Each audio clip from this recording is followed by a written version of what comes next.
Logan Mahtashami says, is it a bubble? Bubbles don't typically occur in the same sector in back-to-back cycles. So although prices are hot, we are not experiencing a housing bubble. Hi, Beata Bukowski here after a short hiatus. And yes, I took the time off for myself and my family. Back to you with our weekly economic update. So to that housing market, yes, prices are steaming hot. 17% increase year over year on average, with some cities reporting even over 20% increases. No, it's not healthy, but no, it's not a bubble. We've talked about this in the past, but just wanted to bring this up to your attention once again.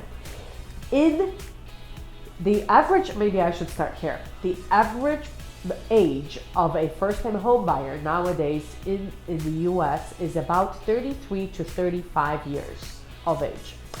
Right now, this group is the fastest growing group amongst all the generational groups. In 2009, when the housing bubble was actually happening and the crisis was happening, the average, there were substantially less 33 to 35 year olds than they are right now.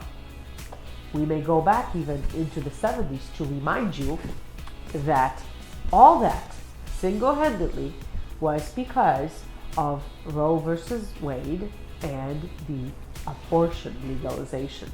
So once abortions got legalized, Gen X's became a smaller group than baby boomers, and therefore when construction was being done for baby boomers, but the next generational group was substantially smaller in size, that's how we got too many properties, too much inventory, very relaxed mortgage criteria and guidelines, and that all led to 2009, the horrors of 2009.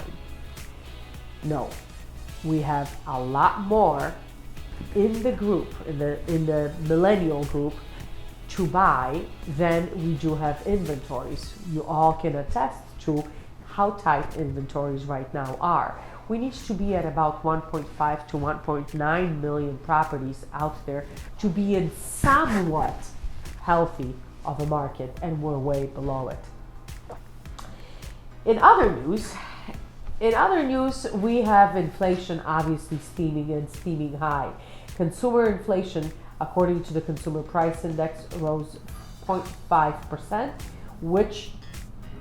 and that's for July, which is a 5.4% year over year, whereas core inflation, which removes the most volatile prices of energy and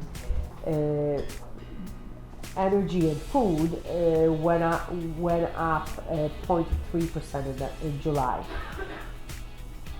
This represents numbers at the highest level since 29 years ago. Wholesale inflation is not looking any better. Producer Price Index rose 1% in July to a 7.8% year-over-year basis. Inflation is critical because in a rising inflation, it will directly impact mortgage interest rates, although we had a pretty nice spike this last month, unexpectedly, but we did. Mortgage interest rates have dropped and have been somewhat lower than we've already noticed in the late spring.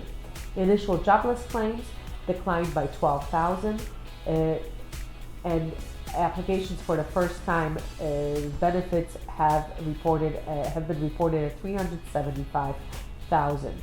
Currently, we still have about 1.74 million mortgages in forbearance, which will be ceasing to exist as we know it by the end of September. In other news, just a reminder actually, Fannie Mae has now accepted to use rental payments as part of automated underwriting guidelines or automated underwriting systems, which will help us get more first-time home buyers into their homes, as long as they can prove with 12 months bank statements that they paid their rent on time. That's all I had for today. Please stay tuned for next week's updates.